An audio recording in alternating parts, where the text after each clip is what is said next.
Bonjour, bienvenue sur NTD Actualité. Mercredi, lors d'un conseil des ministres, Emmanuel Macron a suscité la polémique en employant le terme de décivilisation pour caractériser les violences sociales actuelles. Ce mot, aux résonances controversées, a agité le monde politique français, ravivant les tensions entre les différents camps. Ce mercredi, lors de la réunion du Conseil des ministres, le président Emmanuel Macron a déclenché une tempête politique en employant le terme « décivilisation ». Le président faisait référence à la montée de la violence dans la société, un sujet qui ne manque pas de provoquer des réactions diverses. Macron a condamné catégoriquement toute forme de violence, qu'elle soit verbale ou physique. Selon lui, il est impératif de combattre ce qu'il décrit comme un processus de décivilisation en profondeur. Le terme a été popularisé par Renaud Camus, un essayiste d'extrême droite, dans son livre de 2011. Il l'associe à sa théorie controversée du grand remplacement, selon laquelle il existerait en France un processus de substitution organisée de la population française et européenne par une population non européenne. L'utilisation de ce terme par Macron ne s'est donc pas fait sans conséquence, provoquant une vague de critiques. Parmi les voix dissidentes, Fabien Roussel, leader du Parti communiste, a exprimé son agacement, affirmant que ce choix de mots semait le trouble. Sandrine Rousseau, figure emblématique de l'écologie, accuse Macron d'user délibérément du langage de l'extrême droite, tout en évitant d'employer explicitement le terme extrême droite. Mathias Tavel, député de la France Insoumise, est allé plus loin, accusant le président de dérouler le tapis rouge à l'extrême droite. Face à ces critiques, l'Élysée a répondu que le président ne s'inspirait pas du livre de Camus, précisant que la décivilisation n'est pas un concept mais une réalité. Selon l'Élysée, l'intention de Macron a été, je cite, d'interpeller la société sur un climat de violence aux causes multiples. Alors que la France navigue dans les eaux tumultueuses de la violence et de la responsabilité politique, l'usage du terme décivilisation par Macron semble toucher une corde sensible. Que cette utilisation reflète une volonté d'adresser sans détour un problème épineux, ou qu'elle cache une stratégie politique plus élaborée, le fait est que le président Macron a une nouvelle fois déclenché des débats houleux dans le paysage politique français. Le mercenaire le plus puissant de Russie, Evgeny Prigojine, critique souvent la prétendue trahison des hauts gradés russes dans ses vidéos. Mais de tels propos sont dangereux dans la Russie de Vladimir Poutine. Ce reportage contient des images qui pourraient choquer les plus sensibles. Alors qu'Evgeny Prigojine annonçait la chute de la ville ukrainienne détruite de Bakhmout, le mercenaire le plus puissant de Russie a semblé offrir à son président une rare victoire sur le champ de bataille. Le fondateur du groupe Wagner a remercié Vladimir Poutine de lui avoir donné l'occasion de défendre la patrie. Mais il n'a pas pu s'empêcher de briser certains tabous. À Bakhmout, nous ne nous battions pas seulement contre les forces armées ukrainiennes, mais aussi contre la bureaucratie russe. Il a notamment cité le ministre de la Défense Sergueï Shoïgu et le chef de l'état-major général Valery Gerasimov.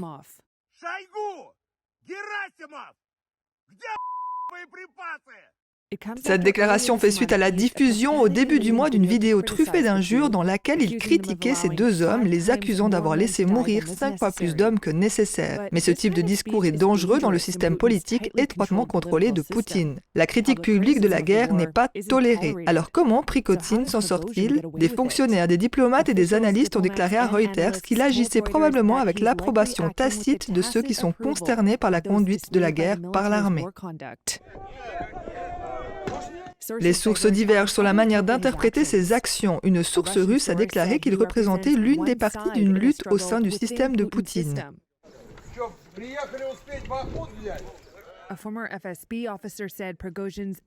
Un ancien officier du FSB a déclaré que les attaques verbales de Prigojine à l'encontre du ministère de la Défense sont le résultat des contradictions qui sont apparues au sein du clan dirigeant. Il a suggéré que cela pourrait marquer le début d'une lutte pour la vie après Poutine, mais un diplomate occidental a déclaré à Reuters que Prigojine serait probablement un rebelle potentiel faible car il ne dispose pas d'une capacité logistique indépendante. À l'approche des élections de l'année prochaine, on ne sait pas combien de temps Poutine tolérera cette guerre frontale. La télévision d'État a ignoré la chute apparente de Bakhmout pendant 20 heures. Il a fallu 10 heures au Kremlin pour publier un communiqué de félicitations laconique. Ce communiqué ne mentionnait pas le nom de Prigojine. Pour sa part, Prigojine a déclaré qu'il remettait Bakhmout à l'armée russe d'ici le mois de juin. Prigojine, le Kremlin et le ministère de la Défense n'ont pas répondu aux demandes de commentaires. Le FBI a été contraint de clore une enquête sur la fondation Clinton parce que les procureurs ont refusé d'engager des poursuites. C'est ce que révèlent deux nouveaux documents. Voici les détails de ces nouvelles découvertes. Le bureau du procureur général du district oriental de l'Arkansas a refusé d'engager des poursuites contre la fondation Clinton en janvier 2021. C'est ce que révèlent des documents reçus par le New York Times dans le cadre d'une demande au titre d'une loi américaine sur la liberté de l'information. L'absence d'inculpation a incité le FBI à clore l'affaire sur laquelle il travaillait depuis des années. Lorsqu'Hillary Clinton était secrétaire d'État, elle était membre de la Commission des investissements étrangers aux États-Unis.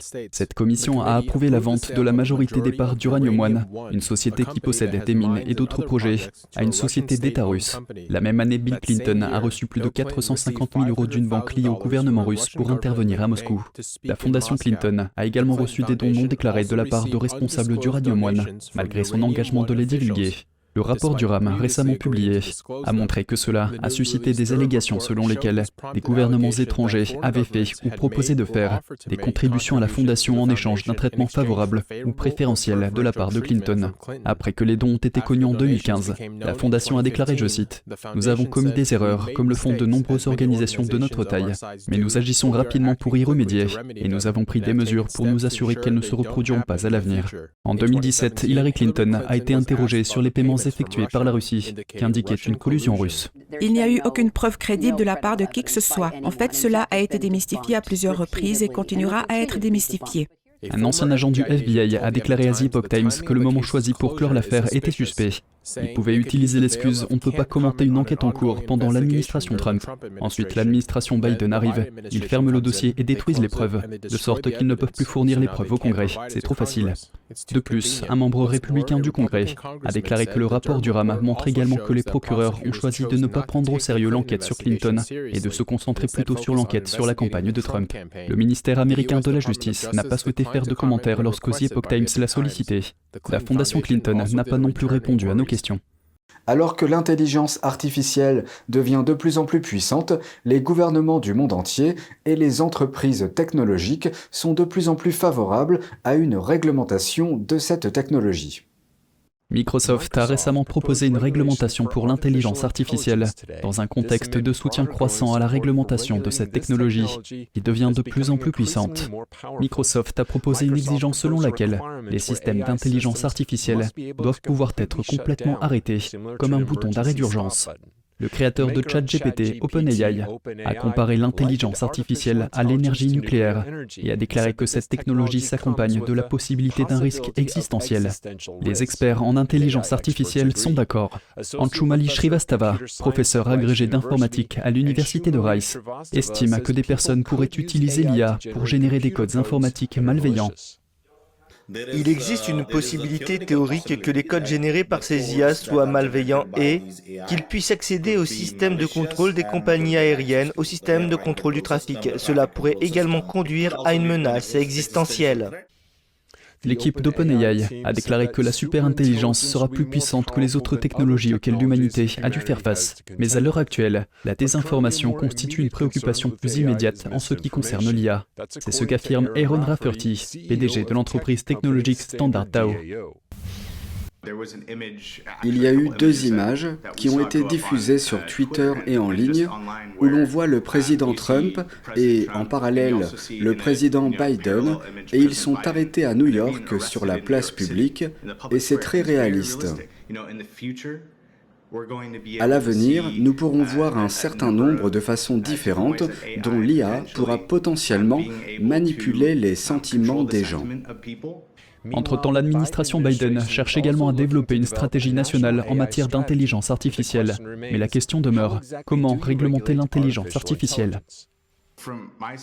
De mon point de vue, je ne suis évidemment pas un régulateur, mais la transparence est un bon début.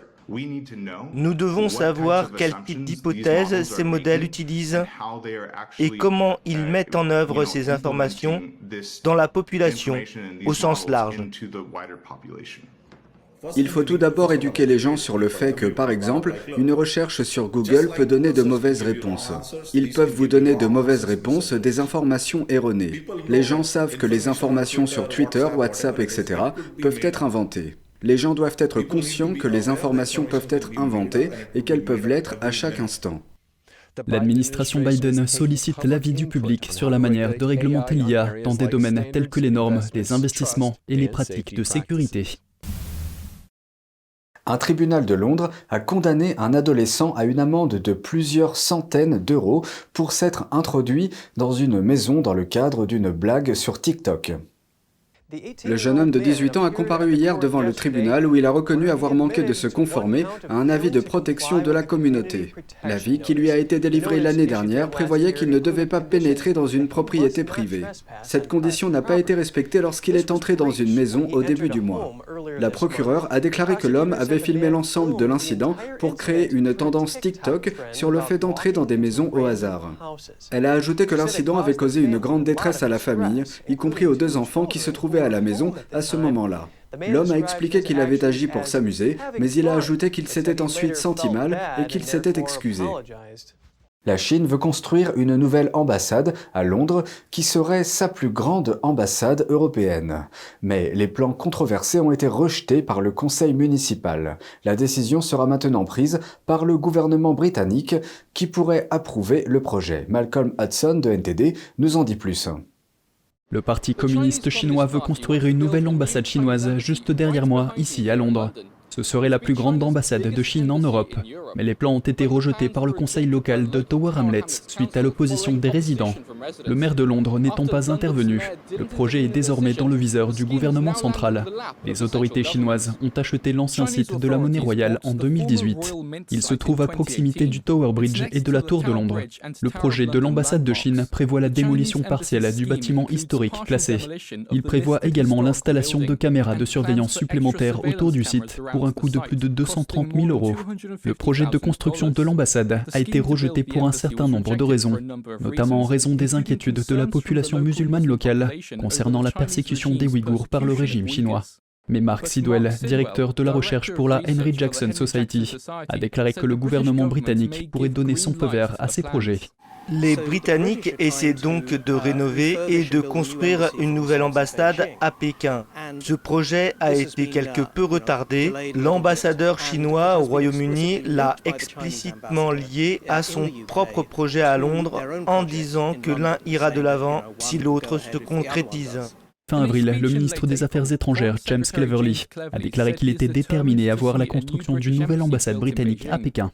Puisque cela nécessitera l'approbation de l'ambassade de Pékin à Londres, je pense que nous pouvons dire que le gouvernement central l'approuvera. Sidwell ajoute que l'ambassade fait partie de ce que l'on appelle l'âge d'or des relations avec Pékin. Mais il semble que les temps ont changé. Le gouvernement lui-même essaie d'avoir le beurre et l'argent du beurre. Il essaie d'entretenir des relations amicales et de s'engager dans la mesure du possible avec la Chine, tout en s'opposant à l'autoritarisme. Il n'est pas certain que l'on puisse vraiment faire les deux. Mais je pense qu'une chose est devenue claire dans ce processus. Dans les actions du conseil de Tower Hamlets, le gouvernement ne peut pas contrôler ce qui se passe à la base. Cette nouvelle ambassade, dans un site très en vue, va devenir une cible pour les protestations. Et ce n'est pas quelque chose que le gouvernement ici voudrait ou pourrait arrêter, et c'est quelque chose avec lequel les Chinois vont devoir vivre. Il a déclaré que le PCC devrait choisir un endroit plus modeste, sinon l'ambassade sera la cible de manifestations très médiatisées, à proximité des principaux sites touristiques. Malcolm Hudson, NTD Actualité, Londres. Les États-Unis et la Corée du Sud organisent leur plus grand exercice de tir réel. Les troupes ont simulé une attaque à grande échelle de la Corée du Nord. Le coup d'envoi des Jeux de guerre a été donné à la frontière nord-est, près de la Corée du Nord. L'exercice durera 5 jours avec la participation de 2500 soldats et de centaines de véhicules militaires. Cela comprend des chars, des obusiers et des avions de chasse. Cet exercice conjoint marque le 70e anniversaire de l'alliance entre les États-Unis et la Corée du Sud. Pyongyang a déclaré plus tôt qu'elle ne tolérerait pas ce qu'elle a appelé une répétition de guerre à sa porte. Le mois dernier, le président Biden et son homologue sud-coréen ont annoncé la déclaration de Washington. Les deux dirigeants se sont engagés à renforcer la coopération pour contrer la menace nucléaire de la Corée du Nord. Un homme paralysé depuis 12 ans marche à nouveau grâce à un nouveau dispositif. Andrew Thomas de NTD nous donne les détails sur la technologie qui relie son cerveau et sa moelle épinière. Un accident de vélo en 2011 a laissé Gertiam Oskam paralysé après que sa moelle épinière au niveau du cou a été endommagée. Mais aujourd'hui, il est de nouveau sur pied. En l'espace de 5 à 10 minutes, je pouvais contrôler mes hanches, comme si l'implant cérébral avait capté ce que je faisais avec mes hanches. Et je pense que c'était le meilleur résultat pour tout le monde. Lorsqu'Oscam pense à marcher, des électrodes situées dans son cerveau transmettent le message à des électrodes situées sur sa moelle épinière, stimulant ainsi la colonne vertébrale. Pour marcher, le cerveau doit envoyer un ordre à la région de la moelle épinière, responsable du contrôle des mouvements. Lors d'une lésion de la moelle épinière, cette communication est interrompue. Notre idée était de rétablir cette communication à l'aide d'un pont numérique. Un signal sans fil est transmis et décodé par un ordinateur qu'Oscam porte dans un sac à dos. Il transmet ensuite l'information au générateur d'impulsion au niveau de la colonne vertébrale. Nous pratiquons 2 opérations différentes. Il y a une chirurgie au niveau du cerveau. On fait 2 petites craniotomies, on met des électrodes pour enregistrer le signal du cerveau. Et une autre opération au niveau de la moelle épinière où nous plaçons des électrodes sur la partie supérieure de la moelle épinière, à l'endroit qui est responsable des mouvements des jambes.